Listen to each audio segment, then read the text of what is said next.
Hello hi viewers, welcome back to our channel. So ಈ ವಿಡಿಯೋದೊಳಗೆ KSET paper 1ಗೆ ಸಂಬಂಧಿಸಿದಂತೆ ಎನ್ವಿರಾನ್ಮೆಂಟಲ್ ಸೈನ್ಸ್ ಕೆಲವೊಂದಿಷ್ಟು ಎನ್ವಿರಾನ್ಮೆಂಟಲ್ ಸೈನ್ಸ್ ರಿಲೇಟೆಡ್ ಆದಂಥ ಕ್ವಶನ್ಸನ್ನು ನೋಡ್ತಾ ಹೋಗೋಣ. So these questions very important for examination point of view. So ಇನ್ನು ಕೆಸೆಟ್ಗೆ 51 ಡೇಸ್ ಇವೆ. ಎಕ್ಸಾಮು ಅಕ್ಟೋಬರ್ 11 ಎಕ್ಸಾಮು ಡೇಟ್ ಇದು. ಸೊ ಇವತ್ತಿನಿಂದ 51 ದಿನಗಳು ಬಾಕಿ ಉಳಿದಿರ್ತಕ್ಕಂಥ ದಿನಗಳು ಇವು. ಸೊ ಇದು ಕೆಸೆಟ್ ಪೇಪರ್ 1ಗೆ ಸಂಬಂಧಿಸಿದಂಥ ಇಂಪಾರ್ಟೆಂಟ್ ಕ್ವಶನ್ಸನ್ನು ನೋಡ್ತಾ ಹೋಗೋಣ. ಸೊ ಫಸ್ಟ್ ಕ್ವಶನ್ ಬಂದು UNEP ಯ ಪೂರ್ಣ ರೂಪ ಏನು? Full form of UNEP. So options: United Nations Environmental Policy, United Nations Environment Program, Universal Nations Environment Project, and option D United Nations Earth Protection ಅಂತಿದೆ. UNEP ಯ ಫುಲ್ ಫಾರ್ಮ್ ಏನಂದ್ರೆ united nations environment programme. Option B is the right answer. United nations environment program is the right answer. See, ಇದನ್ನ ವಿಶ್ವಸಂಸ್ಥೆಯ ಪರಿಸರ ಕಾರ್ಯಕ್ರಮ ಅಂತ ಕರಿತೀವಿ. ಇದು ಜಾಗತಿಕ ಮಟ್ಟದಲ್ಲಿ ಪರಿಸರ ಸಂರಕ್ಷಣೆ ಮತ್ತು ಸುಸ್ಥಿರ ಅಭಿವೃದ್ಧಿಗಾಗಿ ಕೆಲಸ ಮಾಡುವ ವಿಶ್ವಸಂಸ್ಥೆಯ ಪ್ರಮುಖ ಅಂಗವಾಗಿದೆ. ಇದೇನಂದ್ರೆ ಜಾಗತಿಕ ಮಟ್ಟದಲ್ಲಿ ಪರಿಸರ ಸಂರಕ್ಷಣೆ, ಎನ್ವಿರಾನ್ಮೆಂಟ್ ಪ್ರೊಟೆಕ್ಷನ್ ಮತ್ತು ಸುಸ್ಥಿರ ಅಭಿವೃದ್ಧಿಗಾಗಿ ಕೆಲಸ ಮಾಡುವ ವಿಶ್ವಸಂಸ್ಥೆಯ ಪ್ರಮುಖ ಅಂಗ UNEP. ನೆಕ್ಸ್ಟ್ ಕ್ವಶನ್, UNEP ಸಂಸ್ಥೆಯನ್ನು ಯಾವ ವರ್ಷದಲ್ಲಿ ಸ್ಥಾಪಿಸಲಾಯಿತು? So this is very important for examination point of view. United nations environment programme ಅನ್ನು ಈ ಸಂಸ್ಥೆಯನ್ನು ಯಾವ ವರ್ಷದಲ್ಲಿ ಪ್ರಾರಂಭಿಸಲಾಯಿತು ಅಂತಂದರೆ 1968, 72, 1985 ಮತ್ತು 1992 ಅಂತಿದೆ. ಈ ಎನ್ವಿರಾನ್ಮೆಂಟ್ ಸಂಸ್ಥೆಯನ್ನು 1972ರಲ್ಲಿ ಸ್ಥಾಪಿಸಲಾಯಿತು. 1972 ಇಸ್ ದಿ ರೈಟ್ ಆನ್ಸರ್. 1972 ಅಲ್ಲಿ ಈ UNEP ಸಂಸ್ಥೆಯನ್ನು ಸ್ಥಾಪನೆ ಮಾಡಲಾಯಿತು. ಸೊ ಇದು ಸ್ವೀಡನ್ ಸ್ಟಾಕ್ಹೋಮ್ನಲ್ಲಿ ನಡೆದ ಮಾನವ ಪರಿಸರದ ಮೇಲಿನ ವಿಶ್ವಸಂಸ್ಥೆ ಸಮ್ಮೇಳನ ಅಂದರೆ ಸ್ಟಾಕ್ಹೋಮ್ ಕಾನ್ಫರೆನ್ಸ್ ಫಲವಾಗಿ ಜೂನ್ 5, 1972ರಂದು UNEP ಸ್ಥಾಪನೆ ಆಯಿತು. ಜೂನ್ 5, 1972ರಂದು UNEP ಸ್ಥಾಪನೆ. ಆದ್ದರಿಂದ ಪ್ರತಿ ವರ್ಷ ಜೂನ್ 5ರಂದು ವಿಶ್ವ ಪರಿಸರ ದಿನಾಚರಣೆ ಅಂತ ನಾವು ಆಚರಣೆ ಮಾಡ್ತೇವೆ. ಸ್ವೀಡನ್ನ ಸ್ಟಾಕ್ಹೋಮ್ನಲ್ಲಿ ನಡೆದಿರ್ತಕ್ಕಂಥ ಕಾನ್ಫರೆನ್ಸ್ ಸ್ಟಾಕ್ಹೋಮ್ ಕಾನ್ಫರೆನ್ಸ್ ಇದು. ಸೊ ನೆಕ್ಸ್ಟ್ ಕ್ವಶನ್, UNEP ಜಾಗತಿಕ ಪ್ರಧಾನ ಕಚೇರಿ ಅಥವಾ UNEPನ ಹೆಡ್ ಕ್ವಾರ್ಟರ್ಸ್ ಎಲ್ಲಿದೆ? ಸೊ ಅಗೇನ್ ಇದು ಇಂಪಾರ್ಟೆಂಟ್ ಆದಂಥ ಕ್ವಶನ್ ಇದು. Geneva Switzerland, New York America, Nairobi Kenya, Paris France ಅಂತಿದೆ. ಸೊ UNEP ಜಾಗತಿಕ ಪ್ರಧಾನ ಕಚೇರಿ UNEPನ ಹೆಡ್ ಕ್ವಾರ್ಟರ್ಸ್ ಎಲ್ಲಿದೆ ಅಂದರೆ ಆಪ್ಷನ್ ಸಿ ನೈರೋಬಿ ಕೆನ್ಯಾದಲ್ಲಿ ಇದೆ. ಕೆನ್ಯಾದ ನೈರೋಬಿದಲ್ಲಿ ಈ UNEP ಜಾಗತಿಕ UNEPಯ ಹೆಡ್ ಕ್ವಾರ್ಟರು ಇಲ್ಲಿದೆ. ಸೊ ಕೆನ್ಯಾದ ನೈರೋಬಿದಲ್ಲಿ ಇದರ ಪ್ರಧಾನ ಕಚೇರಿ ಇದೆ. ಅಭಿವೃದ್ಧಿಶೀಲ ಅಥವಾ ಆಫ್ರಿಕಾ ಖಂಡದಲ್ಲಿ ಪ್ರಧಾನ ಕಚೇರಿಯನ್ನು ಹೊಂದಿರುವ ವಿಶ್ವಸಂಸ್ಥೆಯ ಏಕೈಕ ಪ್ರಮುಖ ಸಂಸ್ಥೆಯಾಗಿದೆ. ಆಫ್ರಿಕಾ ಖಂಡದಲ್ಲಿ ಪ್ರಧಾನ ಕಚೇರಿಯನ್ನು ಹೊಂದಿರುವ ವಿಶ್ವಸಂಸ್ಥೆಯ ಏಕೈಕ ಪ್ರಮುಖ ಸಂಸ್ಥೆಯಾಗಿದೆ. ಸೊ ನೆಕ್ಸ್ಟ್ ಕ್ವಶನ್, ವಿಶ್ವ ಪರಿಸರ ದಿನವನ್ನು ವರ್ಲ್ಡ್ ಎನ್ವಿರಾನ್ಮೆಂಟ್ ಡೇ ಪ್ರತಿ ವರ್ಷ ಜೂನ್ 5ರಂದು ಆಚರಿಸಲು ಕಾರಣವೇನು? ಸೊ ಇದು ಕೂಡ ಇಂಪಾರ್ಟೆಂಟ್ ಆದಂಥ ಕ್ವಶನ್ ಇದು. ಆಪ್ಷನ್ಸ್: UNEP ಸ್ಥಾಪನೆ ಮತ್ತು ಸ್ಟಾಕ್ಹೋಮ್ ಸಮ್ಮೇಳನದ ಉದ್ಘಾಟನಾ ದಿನ, ಪ್ಯಾರಿಸ್ ಹವಾಮಾನ ಒಪ್ಪಂದಕ್ಕೆ ಸಹಿ ಹಾಕಿದ ದಿನ, ರಿಯೋ ಶೃಂಗಸಭೆ ನಡೆದ ದಿನ, ಕ್ಯೋಟೋ ಪ್ರೋಟೋಕಾಲ್ ಜಾರಿಗೆ ಬಂದ ದಿನ. ಸೊ ಈ ವಿಶ್ವ ಪರಿಸರ ದಿನವನ್ನು ಪ್ರತಿ ವರ್ಷ ಜೂನ್ 5ರಿಂದ ಆಚರಿಸಲು ಕಾರಣ ಏನಂದರೆ UNEP ಸ್ಥಾಪನೆ ಮತ್ತು ಸ್ಟಾಕ್ಹೋಮ್ ಸಮ್ಮೇಳನದ ಉದ್ಘಾಟನಾ ದಿನ. So option A is the right answer. ನೋಡಿಲಿ 1972 ಜೂನ್ 5 ಸ್ಟಾಕ್ಹೋಮ್ ಸಮ್ಮೇಳನ ಪ್ರಾರಂಭ ಆಯಿತು. ಈ ಘಟನೆಯ ನೆನಪಿಗಾಗಿ ವಿಶ್ವಸಂಸ್ಥೆಯು 1973ರಿಂದ ಪ್ರತಿ ವರ್ಷ ಜೂನ್ 5 ವಿಶ್ವ ಪರಿಸರ ದಿನವನ್ನಾಗಿ ಆಚರಿಸಲು ನಿರ್ಧರಿಸಿತು. Next question number 5. ಜಾಗತಿಕ ಇಂಗಾಲದ ಹೊರಸೂಸುವಿಕೆ ಮತ್ತು ಅಗತ್ಯವಿರುವ ಗುರಿಗಳನ್ನು ಹೋಲಿಸಿ UNEP ಪ್ರಕಟಿಸುವ ವಾರ್ಷಿಕ ವರದಿ ಯಾವುದು? ಜಾಗತಿಕ ಇಂಗಾಲದ ಹೊರಸೂಸುವಿಕೆ ಮತ್ತು ಅಗತ್ಯವಿರುವ ಗುರಿಗಳನ್ನು ಹೋಲಿಸಿ UNEP ಪ್ರಕಟಿಸುವ ವಾರ್ಷಿಕ ವರದಿ ಯಾವುದು ಅಂತಿದೆ. Global environment outlook, emission report gap, world resource report, green planet index ಅಂತಿದೆ. The right answer option B, emission report gap. Emission report gap Paris ಹವಾಮಾನ ಒಪ್ಪಂದದ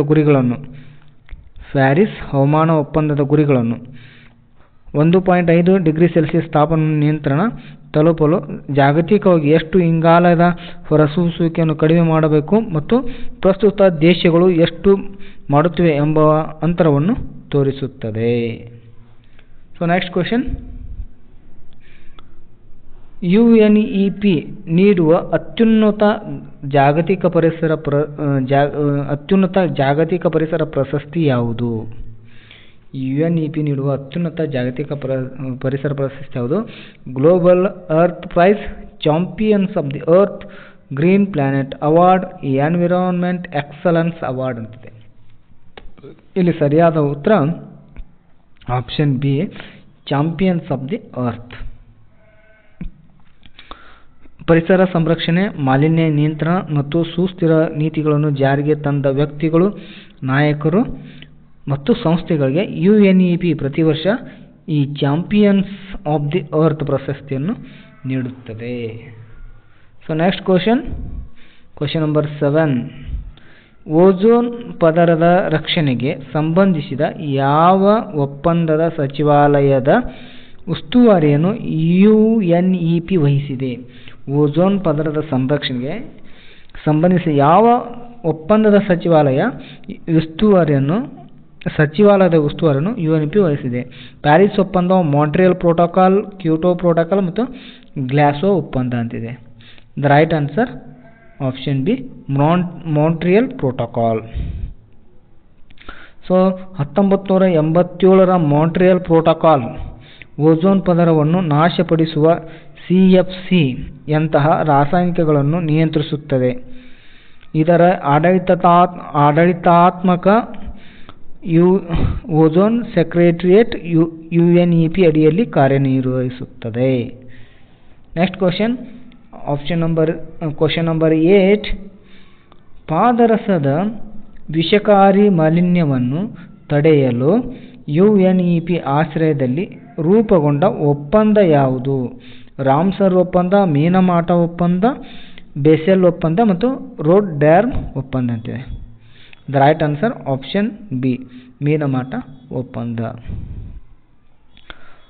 2013ರಲ್ಲಿ ಅಂಗೀಕರಿಸಲ್ಪಟ್ಟ ಮೀನಮಾಟ ಕನ್ವೆನ್ಷನ್ ಮಾನವ ಆರೋಗ್ಯ ಮತ್ತು ಪರಿಸರವನ್ನು ಪಾದರಸದ ಹಾನಿಕಾರಕ ಪರಿಣಾಮಗಳಿಂದ ರಕ್ಷಿಸುವ ಜಾಗತಿಕ ಒಪ್ಪಂದವಾಗಿದೆ. Next question number 9. ವಾಯುಗುಣ ಮತ್ತು ವೈಪರೀತ್ಯದ ಕುರಿತು ವೈಜ್ಞಾನಿಕ ಮೌಲ್ಯಮಾಪನ ನೀಡುವ IPCC ಸಂಸ್ಥೆಯನ್ನು UNEP ಜೊತೆಗೆ ಸ್ಥಾಪಿಸಿದ ಇನ್ನೊಂದು ಸಂಸ್ಥೆ ಯಾವುದು? UNESCO, WMO, UNDP, WHO. The right answer option B, WMO. WMO ಅಂದ್ರೆ full form world meteorological organisation. ಇದು 1988ರಲ್ಲಿ UNEP ಮತ್ತು WMO ಜಂಟಿಯಾಗಿ UNEP ಮತ್ತು WMO ಜಂಟಿಯಾಗಿ international panel on climate change IPCC intergovernmental panel on climate change ಅನ್ನು ಸ್ಥಾಪಿಸಿದವು. 1988ರಾಗ UNEP ಮತ್ತು WMO ಜಂಟಿಯಾಗಿ ಎರಡೂ ಸೇರಿಕೊಂಡು intergovernmental panel on climate change ಅಂತ IPCC ಅನ್ನು ಸ್ಥಾಪಿಸಿದವು. ಇದು ಈ IPCC ಏನು ಮಾಡ್ತದಂದ್ರೆ ಹವಾಮಾನ ಬದಲಾವಣೆಯ ಮೇಲಿನ ಕ್ಲೈಮೇಟ್ ಚೇಂಜ್ ಆಗ್ತದಲ್ಲ, ಹವಾಮಾನ ಬದಲಾವಣೆ ಮೇಲಿನ ಜಾಗತಿಕ ವೈಜ್ಞಾನಿಕ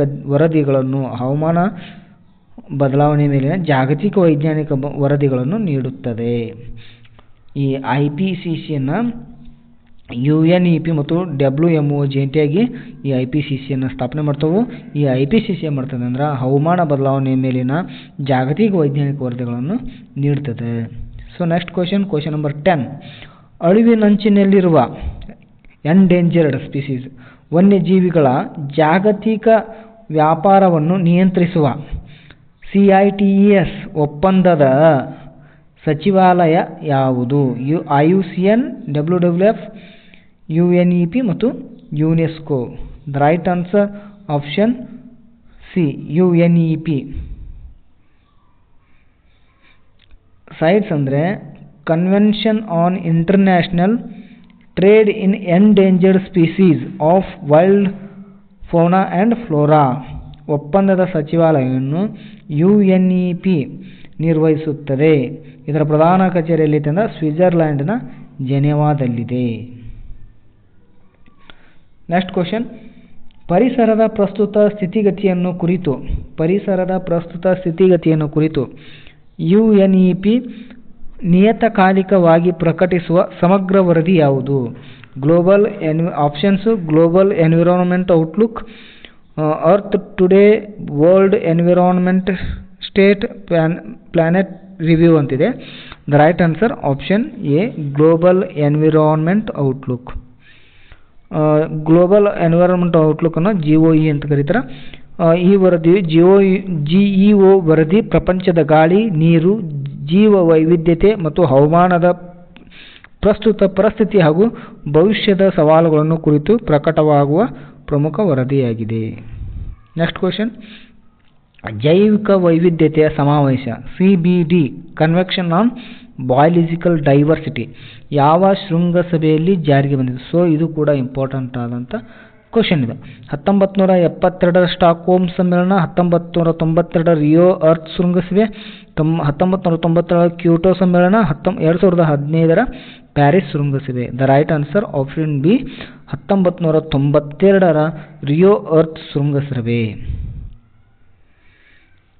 UNEPಯ ಸುದೀರ್ಘ ಪ್ರಯತ್ನದಿಂದಾಗಿ ಯುನೈಟೆಡ್ ನೇಷನ್ಸ್ ಎನ್ವಿರಾನ್ಮೆಂಟ್ ಪ್ರೋಗ್ರಾಂದ ಸುದೀರ್ಘ ಪ್ರಯತ್ನದಿಂದಾಗಿ 1992 ರಿಯೋ ಡಿ ಜನೈರೊ ಭೂ ಶೃಂಗಸಭೆಯಲ್ಲಿ CBD ಒಪ್ಪಂದಕ್ಕೆ ಅಂಕಿತ ಹಾಕಲಾಯಿತು, ಅಂದರೆ ಸಹಿ ಹಾಕಲಾಯಿತು.